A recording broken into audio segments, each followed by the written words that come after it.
Disponible. Eh, Muy buenas tardes todos, bienvenidos a nuestros seminarios, que hoy tenemos el honor de tenerlo al doctor Carlos Macellari con nosotros, que tiene más de 40 años de experiencia en la industria de hidrocarburos. Carlos es licenciado en Geología de la Universidad de La Plata, tiene también un Master in Science y un PhD de la Universidad de Ohio y ha publicado más de 50 trabajos internacionales. Es coautor del Journal de South American Earth Science y ha estado involucrado en el descubrimiento de varios campos en Sudamérica. Ocupó posiciones directivas tanto en Tecpetrol como Repsol YPF, Ocol, Benton y anteriormente en Shell. Actualmente es miembro del directorio de Geopark y Olympic. Es también profesor de la Universidad Nacional de La Plata. Y bueno, es un honor tenerlo con nosotros.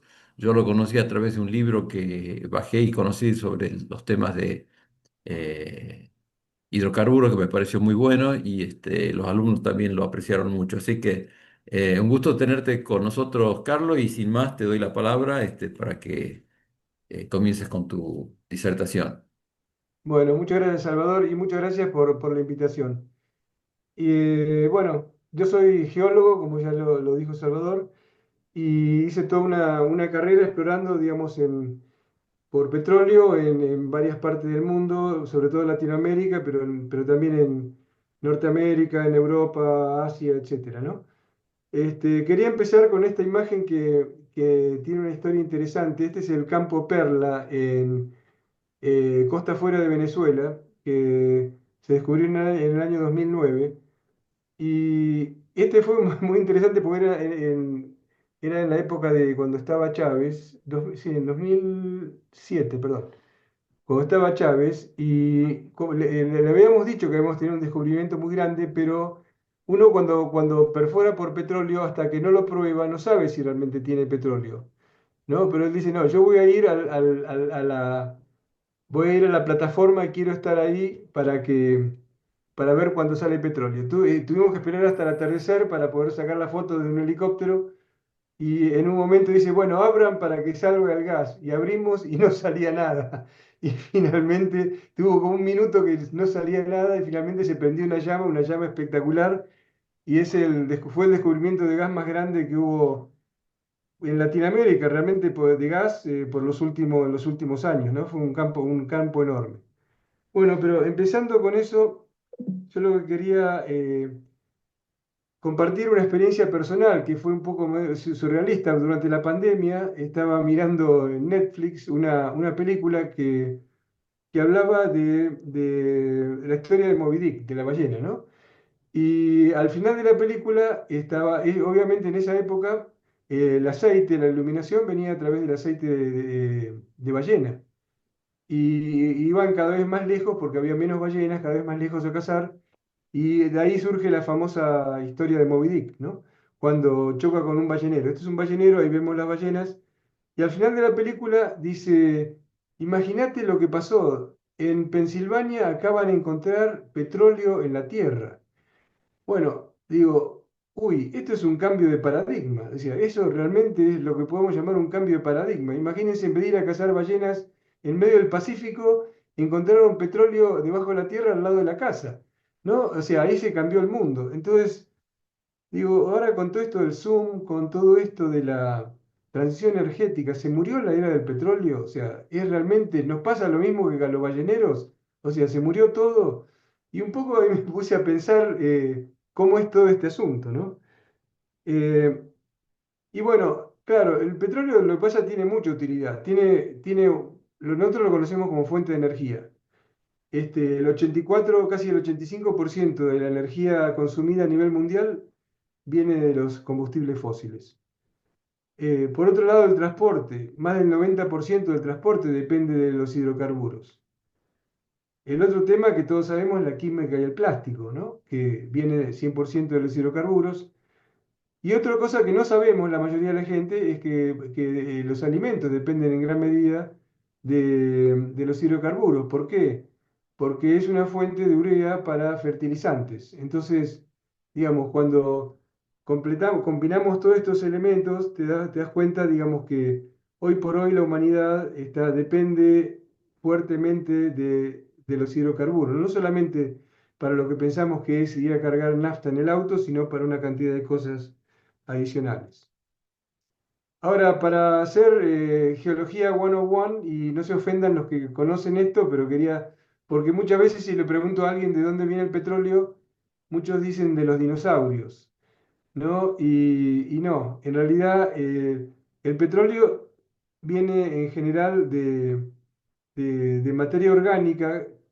¿Cómo se ha producido esta materia orgánica? Bueno, en zonas, en general, en ambientes marinos o lacustres, pero en general ambiente marino, donde hay materia orgánica que se deposita porque son zonas de alta productividad, es decir, hay muchos nutrientes, hay mucho fitoplancton o zooplancton, esa cantidad que es enorme de materia orgánica cae al fondo del mar, y si estamos en una zona que es anóxica, es decir, tiene bajo contenido de oxígeno, esa materia orgánica no se oxida y se preserva. Bueno, después, una vez que, ahí es como se produce originalmente la roca madre, o sea, la roca madre entonces es en zonas de alta productividad donde tenés muchos organismos, en general no requiere que sea organismos grandes, en general son los pequeños organismos. Acuérdense que las ballenas, el mamífero más grande se alimenta de fitoplancton, o sea que, y de ahí también es donde viene el petróleo en general. Y también, obviamente, de material terrestre, ¿no? Pero en menor cantidad, pero también. Entonces, en el gráfico de la derecha, a ver si por ahí tengo un puntero acá. Un puntero.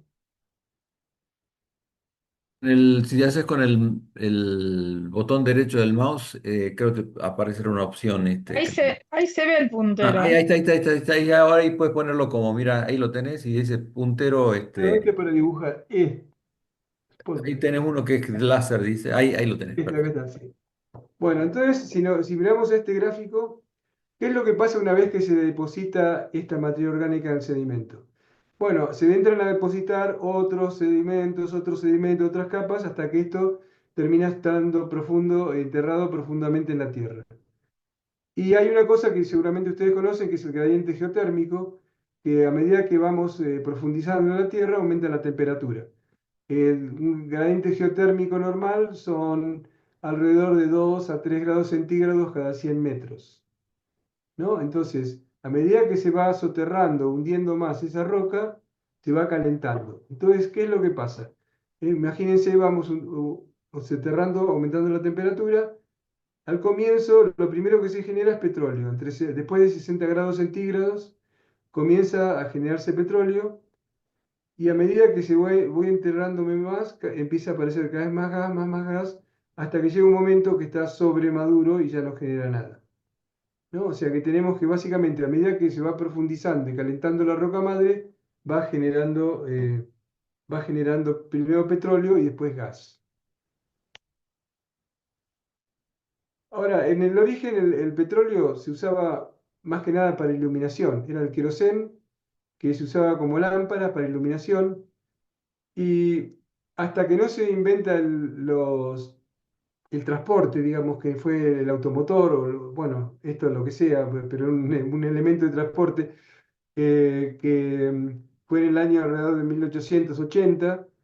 A partir de ese momento es donde comienza la verdadera revolución del petróleo, ¿no? Donde surgen personajes como Rockefeller, más que nada con refinerías y oleoductos. Él no se dedicaba tanto a la extracción, sino que al refinamiento, porque decía que los extractores, las personas que se dedicaban a extraer petróleo eran demasiado wild, o sea, demasiado incontrolables. Entonces le gustaba manejar más su ambiente que era más controlado.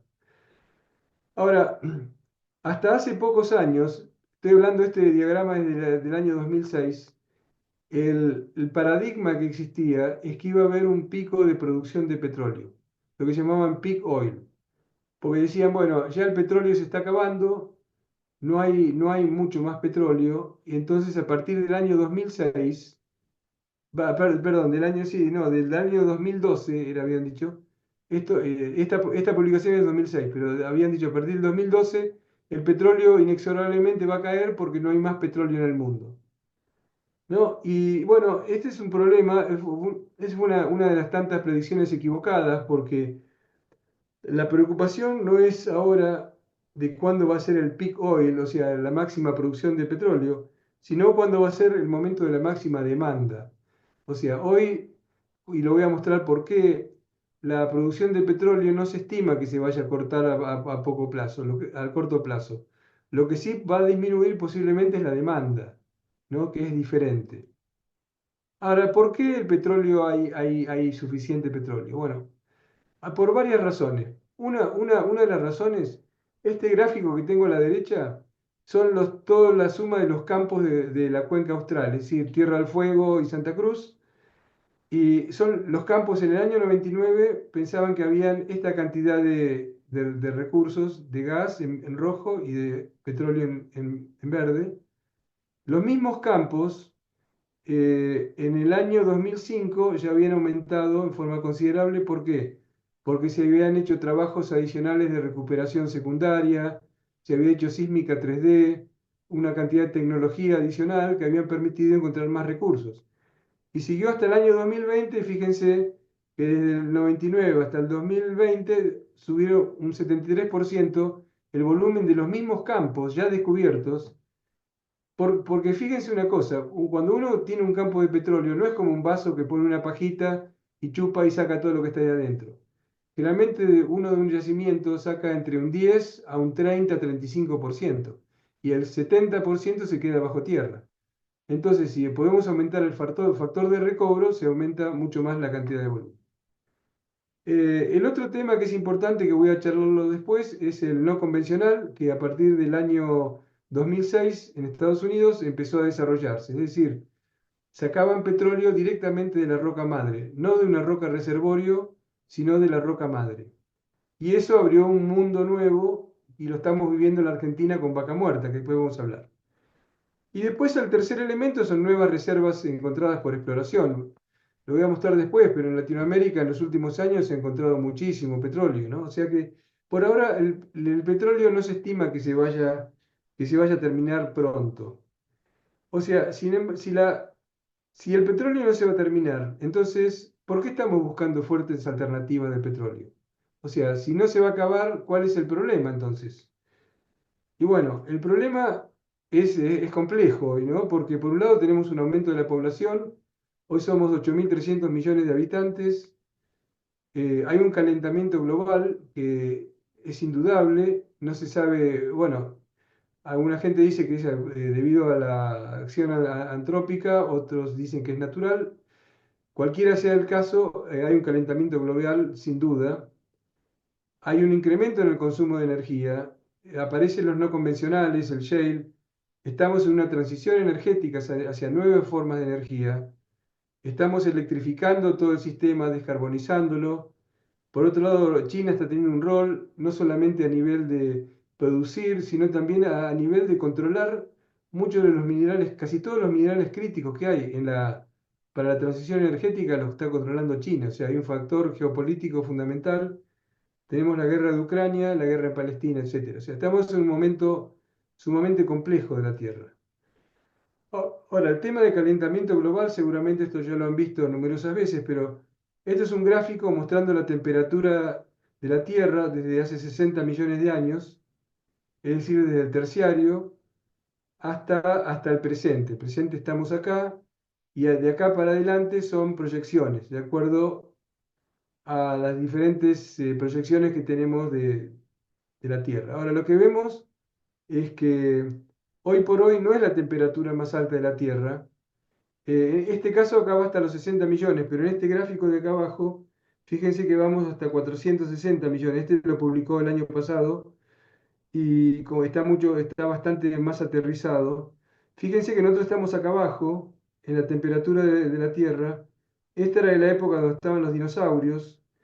Fíjense que estaba unos 15 grados más alto la temperatura que lo que está hoy. O sea que no es que estamos viendo un tema catastrófico a nivel de la vida, pero obviamente va a cambiar los sistemas, las áreas ecológicas, sin duda, ¿no? ¿Y cómo calculan el cambio de temperatura? Más que nada con el porcentaje de dióxido de carbono en la atmósfera. Es decir, en la atmósfera hay una cantidad de gases que son de efecto invernadero, que son el metano y el dióxido de carbono, que son los más importantes, pero hay varios otros más. Y lo que estoy mostrando acá es un gráfico de la concentración de dióxido de carbono desde hace 800.000 años hasta el presente. Fíjense que hay un cambio de escala acá, ¿no? Acabamos de 800.000, acá es una escala logarítmica. Pero fíjense que en el pasado había cambios que son muy violentos, o sea, son muy rápidos, y en este momento sí tenemos un incremento rápido, pero la escala de variación no es realmente muy diferente a lo que hemos visto en el pasado. Ahora, estos son 800.000 años. Acuérdense que hace 60 millones de años el CO2 estaba mucho más alto. Y esto doy una clase en la Universidad de La Plata y todos los años voy anotando la concentración de dióxido de carbono en la atmósfera. En el 23 había 420, 24, 425 y hoy lo miré esta mañana y tenemos 430, ¿no? O sea que fíjense que es cierto, hay un aumento del dióxido de carbono que es inexorable, ¿no? Es inexorable y está teniendo un impacto. Y por eso los países se reunieron en el año 2015 en París para hacer el Acuerdo de París con el objetivo de tratar de mantener este aumento de temperaturas. El objetivo es que la temperatura global quede no más de 2 grados centígrados encima de los niveles preindustriales y que para mitad del siglo XXI haya cero emisiones de gases de efecto invernadero. Ahora, ¿es alcanzable eso o no alcanzable? Entonces, acá hay diferentes escenarios eh, que lo ha hecho la Agencia Internacional de Energía de Estados Unidos. Este escenario que se llama Net Zero, o sea, con que realmente va a llegar a cero emisiones en el año 2050, en ese caso llegaríamos a un aumento de 1,4 centígrados de aumento de temperatura global. En un caso más intermedio, donde varias medidas son adoptadas, digamos, con un caso intermedio, se quedaría 1,7. Y si seguimos haciendo lo que estamos haciendo hoy, con los cambios que se han anunciado, pero sin nada adicional, vamos a más que sobrepasar la meta, es decir, vamos a no alcanzar la meta, al contrario, porque la temperatura va a subir bastante. No, o sea, como vamos ahora, realmente vamos rumbo a este camino, vamos claramente rumbo a un aumento de temperatura importante. Y esto ya se está verificando, tiene impacto a nivel global. O sea, vemos que el contenido de calor en el mar está afectando el nivel del mar. Esto desde el año 95 al 2025, vemos que ha subido el nivel del mar. Es muy poco, estos son milímetros, o sea, estos son 100 milímetros, o sea, que desde del 95 al 2025 subió 10 centímetros. Igual, es poco o no es poco, depende uno cuán cerca esté de la playa, pero sí marca que hay un cambio que es muy, muy dramático. Y por otro lado vemos que la masa de hielo de la Antártida y de Groenlandia están disminuyendo en forma muy lineal. O sea que sí está habiendo un cambio climático muy claro que está afectando a la humanidad. Entonces, eh, eh, por eso está tratando de disminuir la emisión de dióxido de carbono. ¿Y cuál es la fuente más grande de emisión de CO2? Bueno, son el uso de energía. O sea, la creación de energía es la que produce la mayor cantidad de CO2. Pero fíjense en el gráfico de la derecha que el transporte, el que es los automóviles, etcétera, lo que están afectando es un 14%. Cuando, por ejemplo, la industria tiene 24%, la industria pesada 13%, el cemento 4%. Es decir, que el poder solucionar el tema de incremento de dióxido de carbono no es un tema solamente de automotores, sino es un tema global de cómo vamos a cambiar toda la industria, ¿no? Para descarbonizarla a nivel global. Cosa que es compleja, ¿no? Em, porque hay cosas que van a ser muy difíciles de descarbonizar. Por otro lado, una cosa que Salvador lo venía mencionando hoy, claramente si vemos el costo de la energía renovable, sobre todo la solar, ha caído en forma exponencial, ha caído muy, muy rápidamente en los últimos años y sigue cayendo. Y lo mismo a todo nivel, o sea, tanto la energía de concentración solar como la energía eólica de costa afuera, como la energía eólica no tradicional, pero más que nada la que más ha bajado de precio es los paneles fotovoltaicos. El tema que quería mencionar es que para que todo esto funcione, es decir, toda la electrificación, todo el cambio de energía, digamos, requerimos de una cantidad de minerales que son de lo que llamamos minerales de la transición energética, minerales críticos. Y el tema con los minerales críticos están concentrados en muy pocos países. Por ejemplo, el cobalto, el 70% del cobalto está en un solo país, que es un país que está controlado por China. O sea, es la República Democrática, entre comillas, del Congo, y es un elemento esencial que está controlado por un país.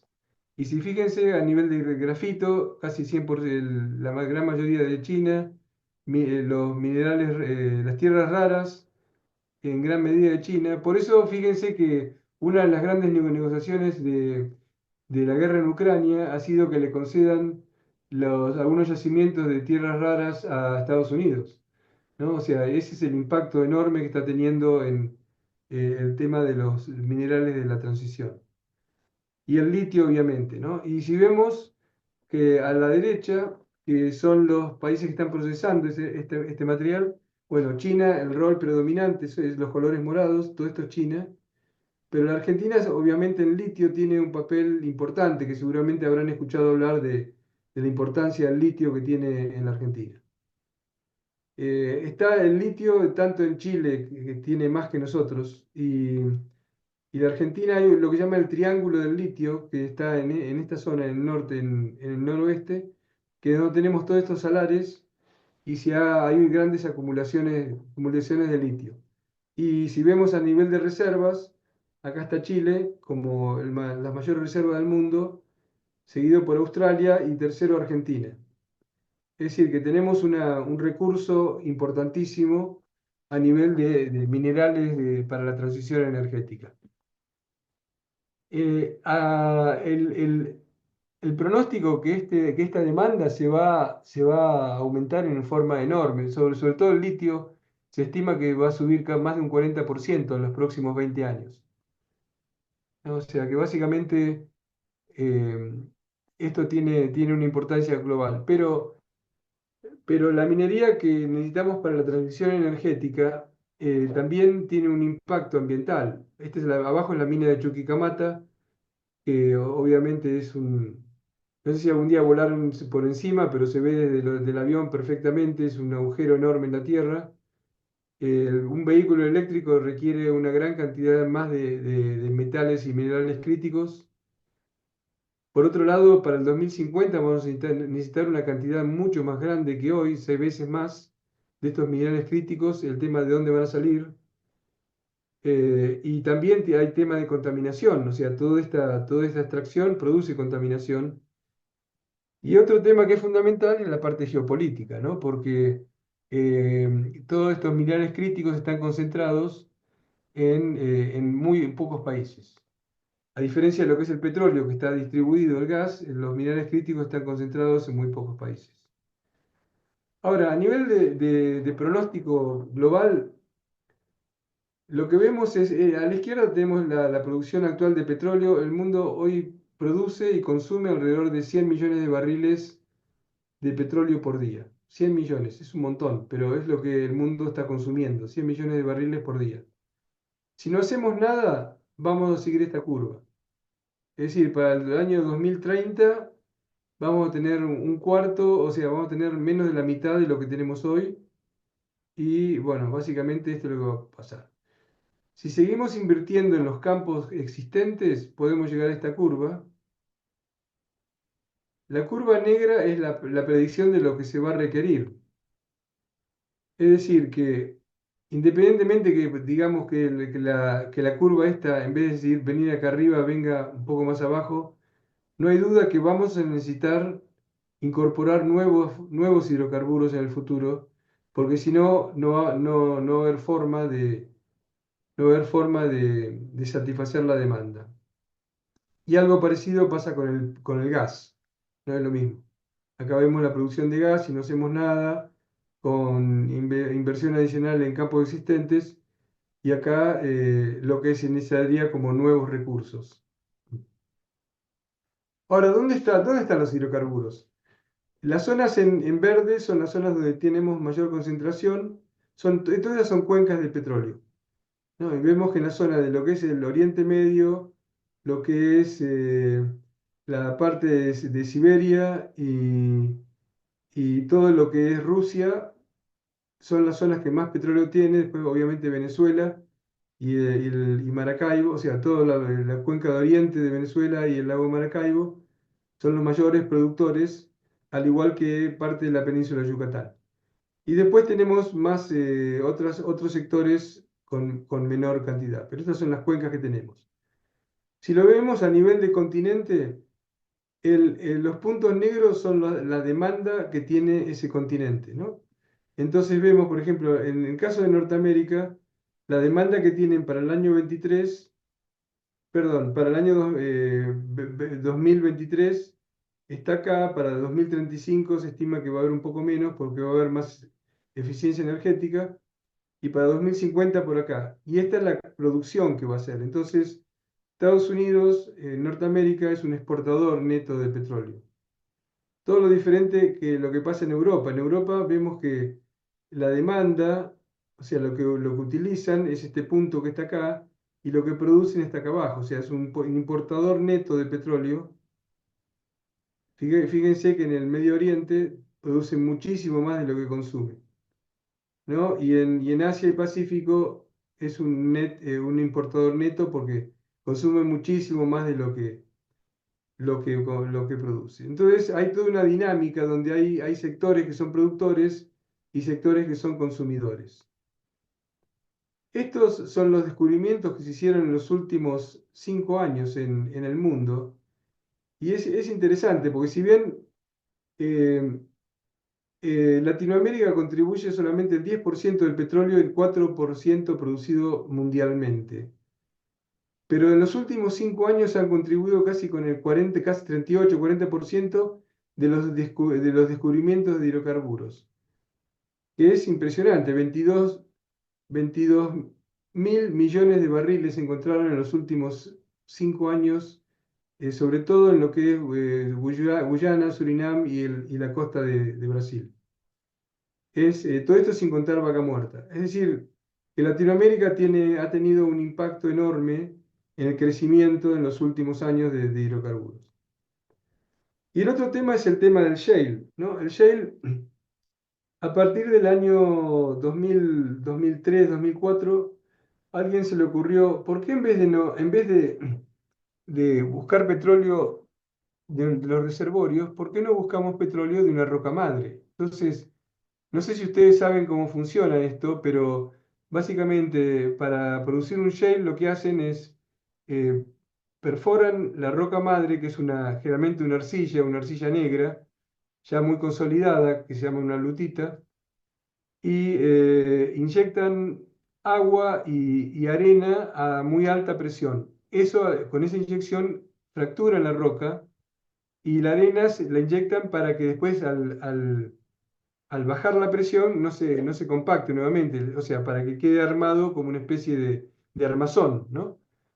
Y bueno, y ahí hubo un cambio de paradigma. Este es un cambio de paradigma en el cual se descubrieron un mundo enorme de reservas que antes no se habían ni considerado.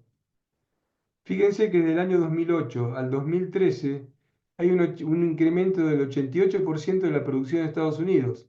Estados Unidos, de ser un importador neto de petróleo, pasa en 5 años, 4 años, a ser un exportador y a ser el productor más grande de petróleo del mundo, lo que ha sido un impacto impresionante.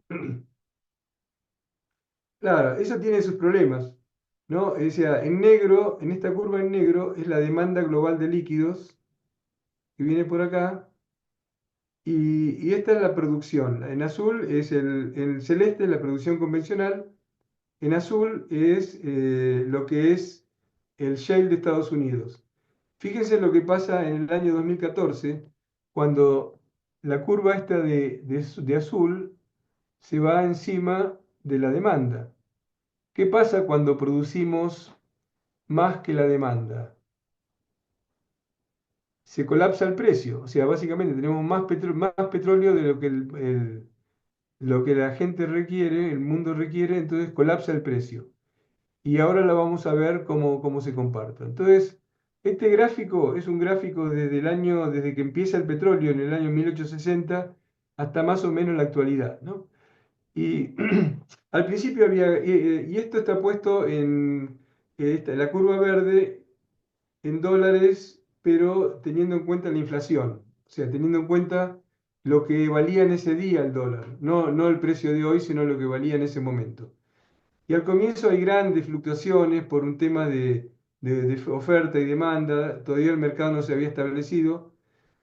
Luego se establece, pero fíjense, hasta la Primera Guerra Mundial, en realidad el petróleo no era tan crucial, porque la mayoría de las flotas, por ejemplo, navales, que eran los grandes consumidores, se manejaban a carbón. Una de las grandes decisiones que tomó Churchill es pasar de carbón a diésel, que recién ocurre en la Primera Guerra Mundial, ¿no? Entonces, a partir de ese momento es donde el petróleo entra a tener una importancia grande. Y fíjense como todos estos saltos muy grandes tienen que ver con eventos, ¿no? Eventos, y por eso la evolución, toda la historia de la humanidad de los últimos 100 años está muy relacionada con el precio del petróleo, o digamos al revés, que el precio del petróleo refleja claramente la historia de lo que ha pasado en los últimos años. En este caso, en los años 70, ocurre un evento muy grande que es la creación de la OPEC, la Organización de Países Productores del Petróleo. Y fíjense que a partir de ese momento el precio del petróleo, con algún cambio, digamos, pero en general se ha mantenido más alto de lo que venía antiguamente, porque el mercado comienza a estar más regulado a través de la OPEC. Si bien no controlan la totalidad de los hidrocarburos, pero es un cartel suficientemente grande como para ayudar a mantener una estabilidad o a controlar un poco el precio, ¿no? Este, y fíjense lo que pasó en el 2014 acá, con el exceso de producción de shale, cayó en picada el precio del petróleo porque hubo más producción de petróleo que consumo. Y después durante el COVID hubo un cambio violento, en un momento llegó a cero el precio del petróleo, y volvió a subir, ¿no? Ahora, muy diferente lo que pasa con el gas. El precio del gas varía de acuerdo a la zona. Por ejemplo, el de abajo es el precio del gas en Estados Unidos, que se llama Henry Hub, y el de arriba son el precio que está en Europa, por ejemplo, y en Japón y en Asia.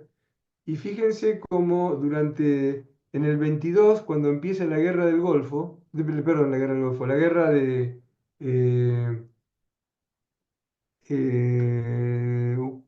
Ucrania. Ucrania empezó en el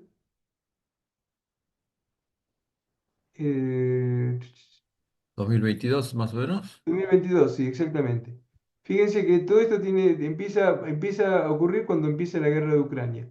¿Por qué? Porque Rusia le corta el suministro, empieza a cortar el suministro de gas a Europa.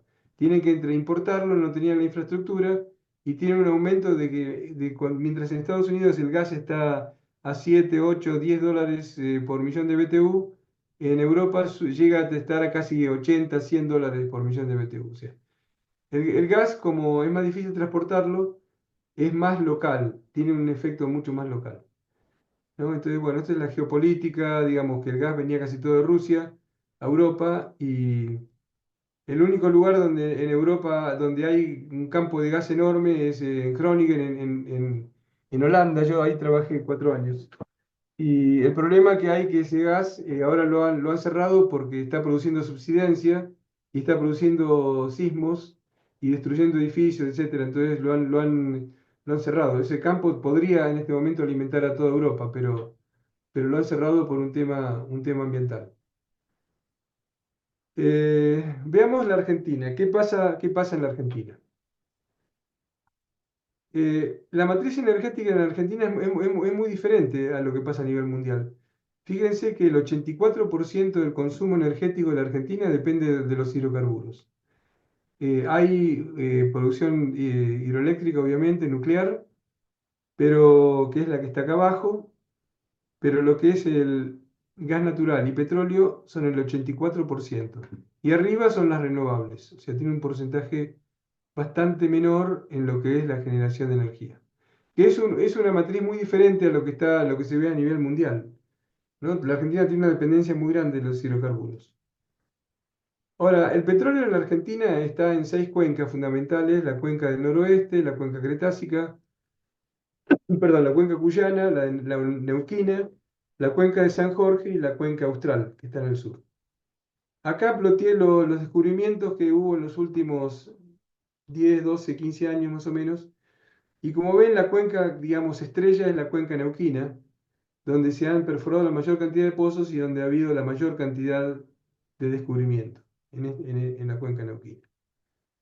Y si vemos a nivel de producción, a nivel de país, el pico histórico de petróleo de producción fue en el año 98.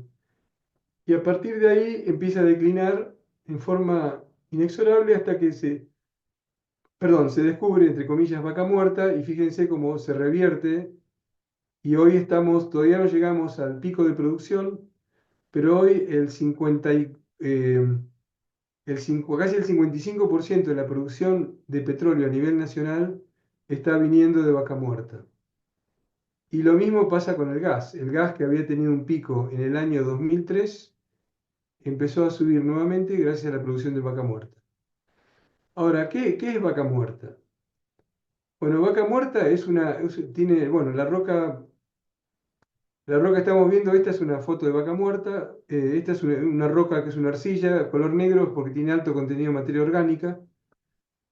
Y tiene algunos elementos muy importantes, ¿no? Por un lado, bueno, Vaca Muerta se depositó en una especie de una entrada del mar que ocurrió hace unos 145 millones de años, el mar entrando del Pacífico, del lado chileno, donde había una cadena de volcanes que lo separaban en forma intermitente de lo que era la costa más hacia el este. Y en esa zona se depositó esta roca que había en un ambiente anóxico, es decir, con poco contenido de oxígeno, por lo cual se preservó la materia orgánica.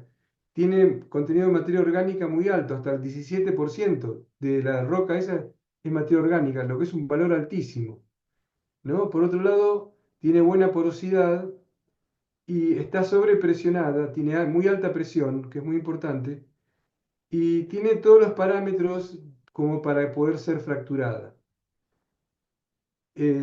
Por lo cual es una roca madre, una roca ideal para el tema de no convencional. Bueno, esta es una línea sísmica mostrando, digamos, a lo largo de toda la cuenca neuquina, mostrando cómo la forma de Vaca Muerta, y como ven es una cantidad de uy, no sé qué pasó, de, de deltas que fueron progradando en la cuenca. No sé si por ahí es muy técnico, así que lo paso, a no ser que tengan una pregunta, pero... Y, y lo que quería mostrar acá esta es la cuenca neuquina. Lo que tengo en colores son las zonas de madurez. ¿Se acuerdan uno de los primeros slides donde yo les mostré que de acuerdo al soterramiento, a medida que se va enterrando la roca madre, se va calentando y se va pasando de ventana de petróleo pero no entiendo, está vivo esto. Va pasando de ventana de petróleo a ventana de gas. Bueno, en rojo está la ventana de petróleo, de gas, perdón, la zona de condensado en amarillo y la zona de petróleo en verde. ¿Por qué? Porque Vaca Muerta fue enterrado en su momento mucho más profundo en la zona roja que lo que es en la zona verde. Entonces, por eso alcanzó un grado de madurez muy grande. Por eso, hoy Salvador, cuando comentábamos de que tiene tiene un gas, tiene muchos líquidos, todo depende de la zona donde uno lo perfore. Por ejemplo, en la zona, cuando te vas bien hacia el este de la cuenca, tenés puro petróleo, casi sin gas. ¿No? Y esta zona de acá son petróleo, son zonas de gas, donde tenés proyectos como este caso de Fortín de Piedra, que tiene gas. Esto es Loma Campana, los puntos son, las perforaciones. Y si vemos la cantidad de pozos que están perforando, fíjense como a partir del 2011 hasta la fecha, está aumentando en forma dramática la cantidad de pozos. Este año se han perforado alrededor de 400 pozos más o menos de Vaca Muerta. Fíjense que estos pozos tienen en general unos 3.000 metros de profundidad y después vienen verticales y después van horizontal a otros 3.000 metros. ¿No? Que es una cosa, realmente tecnológicamente es admirable que puedan navegar por una ventana de unos 5 o 6 metros o 10 metros máximo por 3 kilómetros, ¿no? Imagínense la distancia de 3 kilómetros, como a ver, del centro a Palermo, más o menos, ¿no? Y lo van haciendo en forma perfecta. Ahora, si vemos la historia de Vaca Muerta, es una historia muy, muy reciente. O sea, recién en el año 2010 comenzó a desarrollarse el concepto. ¿Cómo se desarrolla? Por un lado, está la historia de lo que estaba pasando en Estados Unidos, obviamente que ya había empezado la revolución unos pocos años antes en Estados Unidos, pero por otro lado, muchas veces cuando perforaban en la cuenca neuquina a través de Vaca Muerta para ir a un objetivo más profundo, encontraban que había trazas de petróleo dentro de Vaca Muerta. Entonces ahí a alguien se le ocurrió, dice, bueno, probémoslo a ver cómo funciona. Eso fue alrededor del año 2011, cuando se hizo, y en el 2012 empezó a producirse petróleo en Loma Campana, en forma muy incipiente. Fíjense que los volúmenes de producción, estas curvas, la verde es la curva de producción de petróleo y la roja es la curva de producción de gas. Hasta el 2012 casi no se producía nada. Y el problema es que todos los primeros pozos que se hicieron, en casi 700 en la zona, primero fueron pozos verticales, hasta que empezaron a perforar pozos horizontales, que son los que realmente aumentaron la producción en forma sustancial. Entonces, los primeros pozos horizontales empiezan en el año 2013. En el año 2014 empiezan otros proyectos pilotos en otros bloques. Hasta ese momento iban casi todos en forma muy tentativa, hasta que en el año 2017, y yo tuve la suerte de estar involucrado en esa época con Tecpetrol, se tomó el bloque Fortín de Piedra y en un año se pasó de cero a ser el campo de mayor producción de toda la Argentina. Fue una inversión como de 2.000 millones de dólares y requirió un trabajo enorme a nivel de diseño, a nivel de planificación para llegar, y básicamente lo que se empezó a utilizar es lo que se llama Factory Mode, es decir, en vez de usar la metodología que normalmente se utiliza en la industria petrolera, se empezó a utilizar la tecnología que se usa a nivel industrial. Y eso logró que, fíjense, el salto enorme que hay en gas en un año. Y bueno, y si después la historia sigue subiendo, subiendo. Hoy por hoy, como dije hoy, el 55% del petróleo total y el 50% del gas de la Argentina proviene de Vaca Muerta. A nivel de impacto para el país, 890 millones de dólares solamente en mayo del 2024 ingresaron, y las exportaciones de combustible y energía crecieron 51% en el último año, con lo cual es el 12% de las exportaciones del país, o sea que tiene un impacto enorme. Ahora, para concluir, esto no tiene conclusión, digamos, ¿no? Pero, pero yo creo que la pregunta original que yo tenía, digamos, estamos en cambio de paradigma Yo diría que sí, hay un cambio de paradigma, hay un cambio de paradigma porque hay una conciencia de que hay un calentamiento global, una conciencia de que sí tenemos hay que de alguna forma mitigar el efecto que tiene la emisión de gases de efecto invernadero, pero por otro lado es algo que no va a pasar un día al otro. O sea, hoy por hoy los hidrocarburos tienen un impacto muy grande, están muy metidos en la sociedad. Va a ser una transición muy lenta, un cambio muy lento. O sea, cuando se produjo la guerra de Ucrania, de golpe se pasó de lo que era el tema de transición energética a lo que llaman el trilema de la energía, donde también el tema de seguridad es muy importante. O sea, de golpe países que no tenían, que dependían 100% de, ¿cómo se llama? No tenían una seguridad energética, se dieron cuenta de la importancia de la seguridad energética.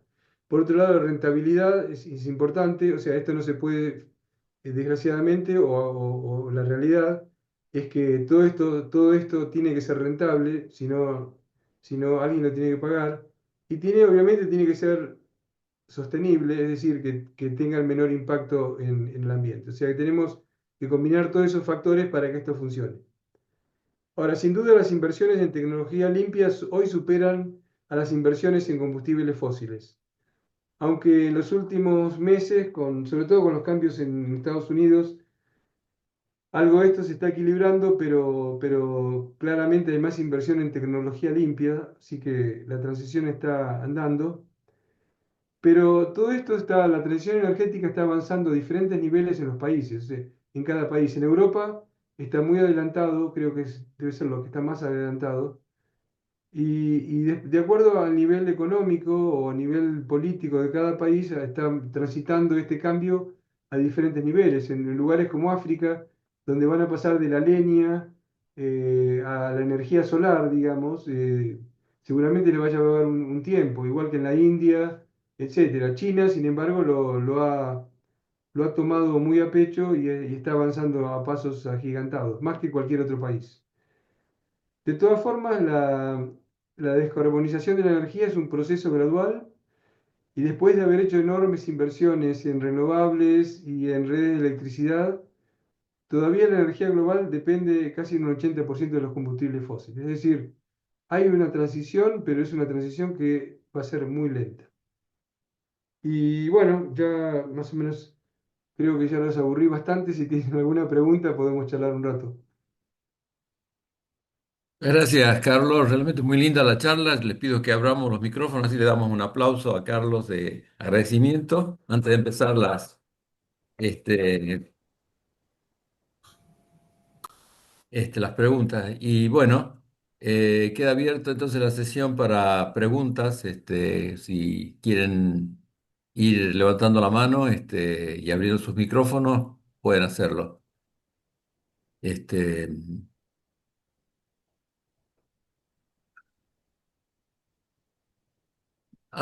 yo tengo una pregunta ya que estamos, Carlos, en esto eh, que comentaste. La verdad que estuvo muy claro, muy linda tu charla. Em, Acá, digamos, ¿no? Lo que claramente también un poco vos lo mencionaste de paso, ¿no? En la transición energética, digamos, claramente los hidrocarburos van a seguir jugando un rol importante, ya sea en el tema de como combustible para la industria, las materias primas, de hecho, lo que vos mencionaste también ahí, el cemento y finalmente la cuestión de los fertilizantes que son la base de la Revolución Verde que ha venido ocurriendo desde los años 70, pero que es muy importante para alimentar el mundo, ¿no? Eh, entonces, si uno tiene en cuenta, digamos, estos sectores, digamos, quizás en la industria pesada se pueda ir eh, descarbonizando de a poco, ¿no?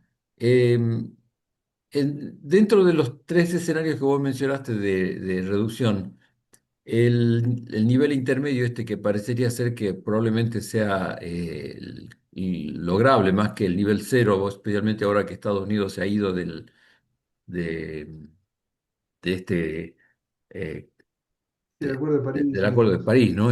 Probablemente sigamos por un camino intermedio. Eh, ¿Cuáles serían los primeros, a tu modo de ver, los primeros sectores que irían dejando los hidrocarburos y en particular el petróleo como los principales consumidores? ¿Sería el transporte liviano? ¿Dónde lo ves vos? No, yo lo veo el transporte liviano, que es algo en el cual ya está avanzando claramente, sin duda.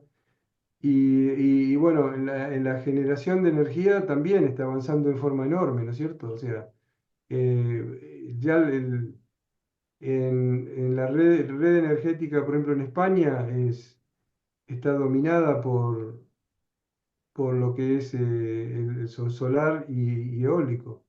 O sea que va a haber, de ese punto de vista, está avanzando muchísimo. Ahora, después, la industria pesada va a ser más difícil, el transporte aéreo va a ser más difícil. Un tema que no hablamos es del hidrógeno, ¿no? O sea, el hidrógeno en realidad no como una fuente de energía, sino una fuente de transporte de energía, porque, pero eso seguramente están hablando de los barcos a hidrógeno. Bueno, ya hay un barco, creo que Bill Gates, el barco de Bill Gates es con hidrógeno. Pero es carísimo, hoy por hoy es muy difícil de transportar, pero es un tema importante también como que va a ayudar. Claro. Y, eh, Yo ahí está Fernando levantando la mano. Fernando, sí, ¿querés abrir el perdón, micrófono? Podés no, hablar, no ¿no? se Ya. escucha. No te escuchamos, Fernando. Pero tenés abierto el micrófono, habla nomás. No, no te escuchamos. El micrófono parecería estar abierto, pero no te escuchamos. Si querés escribirle, yo la leo. Mientras vos la escribís, leo una que está acá puesta, que es, ¿en qué consiste el sistema de factoría? Pregunta Roberto Escaso. Ah, bien. Eh, bueno, surge, bueno, en Estados Unidos ya se estaba utilizando, pero el que lo trae a la Argentina es el grupo Techin, donde el grupo es un grupo industrial donde básicamente lo que hacen es ir monitoreando los tiempos, ¿no? Y ver y analizar los procesos. Entonces, lo que se trajeron es una cantidad de analistas de procesos para en vez de usar la forma tradicional de manejar la actividad, lo empezaron a manejar como si fuese una industria.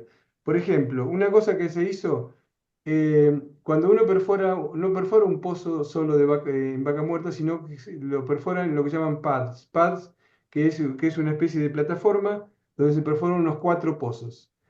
Pero si uno se fija, esos 4 pozos que cuestan alrededor de 15 millones de dólares cada uno, estamos hablando de un proyecto de 60 millones de dólares. Entonces, antes lo que se tenía era un jefe del taladro que se encargaba del taladro. Y ahora lo que se hace, se pone un pad manager que se está encargado de todo el pad, porque hay una logística impresionante. Uno cuando empieza a perforar un pozo de no convencional, trae cientos y cientos de camiones de arena, una cantidad de agua impresionante, o sea, hay una logística enorme, entonces se maneja todo eso de una forma industrial, como se maneja en una industria, no sé qué dice, pero bueno, no como es en la industria del petróleo normalmente. Hoy eso ya se ha establecido en la Argentina y ya casi todas las compañías grandes están utilizando esa metodología. Gracias, Carlos. Acá hay una pregunta también que hace Martín Torres, y bueno, y Fernando también ya ahora la escribió. Te leo la de Fernando que estaba haciendo la pregunta. Dice, si por favor puedes dar tu opinión sobre las mejoras en eficiencia del consumo energético en base a hidrocarburos en los últimos años. Creo que lo que se refiere es el impacto que tuvo la eficiencia en el consumo energético y en la demanda de hidrocarburos. Creo que eso es lo que pregunta Fernando, ¿no? Yo no soy, honestamente, no es un tema en el cual soy experto, ¿viste? Realmente, pero yo lo veo, por ejemplo, a un nivel muy básico. O sea, me fijo solamente en los autos. O sea, los autos de hoy los comparás con un auto de hace 10 años y el nivel de consumo o de emisiones ha disminuido de una forma exponencial. Eh, a todo nivel, o sea, yo creo que no solamente a todo nivel eh, por ejemplo, los equipos eléctricos con los converters, o sea, en todos los cambios de iluminación, a las luces LED, o sea, a todo nivel estamos siendo 1000 veces, o sea, no sé 1000 veces, pero mucho, mucho más eficiente a nivel energético. No sé específicamente cómo contestarte, pero yo lo que veo que a todo nivel, todos los sistemas globales están siendo cada vez más eficientes. Pero no, por ahí no es la respuesta específica que estabas esperando, pero Pero creo que está clara tu respuesta y probablemente la respuesta va por ahí. Simplemente hay una pregunta que quedó de Martín Torres que pregunta ¿qué rol cumple la energía nuclear me imagino, en este periodo de transición, a tu opinión? o sea, mira, en mi opinión, tiene que tener un rol fundamental. Ahora, el problema es que todos, nuevamente, todo este tema está muy teñido de la parte política. Entonces, en Europa hay una estigmatización de la energía nuclear. La energía nuclear es limpia, o sea, salvo con los eventos que ha habido en Japón, etcétera, pero en general es una energía limpia, es una energía eh, que podemos seguir por mucho tiempo, vamos a tener energía por mucho tiempo y es eficiente. Ahora, es un tema político. Hay muchos países que han decidido no tener energía nuclear. Y eso está pasando en España, pasó en Francia y está pasando en muchos lugares en el mundo. Y seguro y en Argentina también. No sé, a lo mejor Julio puede comentar algo más, pero no sé qué pensás.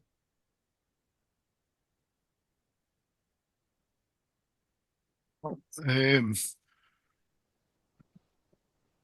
Perdón, repetime por favor La cuál fue la pregunta era pregunta. el rol que ves para la energía nuclear, sí, hacia el futuro. Esta es una pregunta que hacía Martín Torres.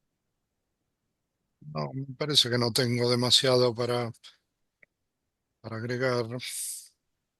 Este, Hay otra pregunta y ya vamos cerrando porque la hora para Carlos es tarde. Él está en Madrid, así que Madrid estás, ¿verdad? Sí, Sí. Así que Silvina hace una pregunta, no sé si querés abrir el micrófono, Silvina, pero yo te la voy leyendo Sí, mientras vos querés formularla directamente. sí, Carlos, muchísimas gracias por la presentación tan interesante. Yo quería saber, siendo que vos viajás por todos los países de Sudamérica, conocés los descubrimientos que se van haciendo en los distintos lugares, y vos mismo mostraste en los gráficos cuán importantes son los recursos hidrocarburíferos de la región, por lo que hubiera en Venezuela, en Argentina, en Brasil. ¿Cómo ves el posicionamiento entonces de América Latina en el mundo y la posibilidad de que se desarrollen complementariedades, ¿no?, entre los países que no los producen a gran escala y los que sí? bueno, Latinoamérica está teniendo un rol fundamental. O sea, los mayores descubrimientos que se hicieron en los últimos años están en lo que llaman el margen ecuatorial, digamos, atlántico, que es Guyana, Surinam y básicamente esos países. Y básicamente, ¿por qué? Por una zona que no había sido explorada y se han encontrado. Guyana, con 800.000 habitantes, tiene una producción de petróleo en este momento como 1 millón de barriles por día, o sea, una producción impresionante y tiene un boom petrolero realmente que va a ser muy difícil de manejar, ¿no? A todo nivel. Pero, o sea, el impacto que tiene en Latinoamérica es muy grande hay países que no tienen petróleo, o sea, muy poco. Chile, por ejemplo, Paraguay, eh, eh, son, a ver, sí, básicamente Chile y Paraguay. Todos los demás tienen en Latinoamérica, tienen hidrocarburos suficientes. Chile es un importador neto, solamente tiene petróleo en la cuenca de Magallanes, en el sur. Eh, Ahora, ¿cómo impacta? Yo creo que el impacto va a ser más. El tema del petróleo, que es un commodity que se vende, entonces no hay nadie que le va a regalar nada a nadie. O sea, pero el gas sí, el gas es otra cosa, porque el gas se maneja con mercados locales. Entonces, por ejemplo, Paraguay recibe gas de Argentina o de Bolivia, Chile, gas de Argentina.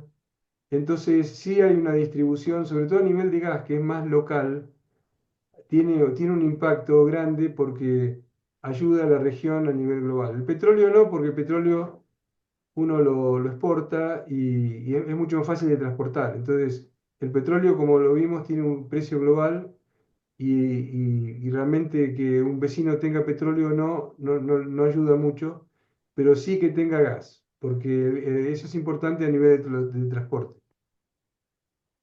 Gracias, Carlos. Acá Nicolás tiene otra pregunta. ¿Querés hacer la pregunta directamente a Nicolás o la leo?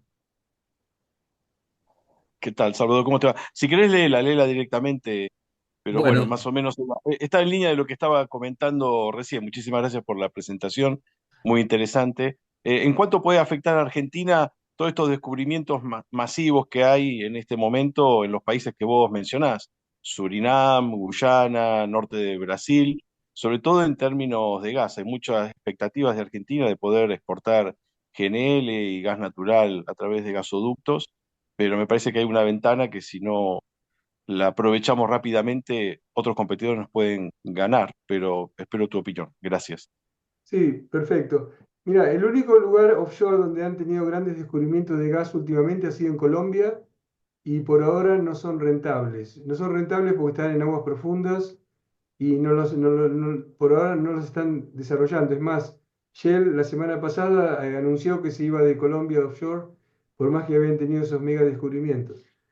Y los otros grandes que yo menciono son de petróleo, o sea, ahí no tienen gas, entonces, o muy poco gas.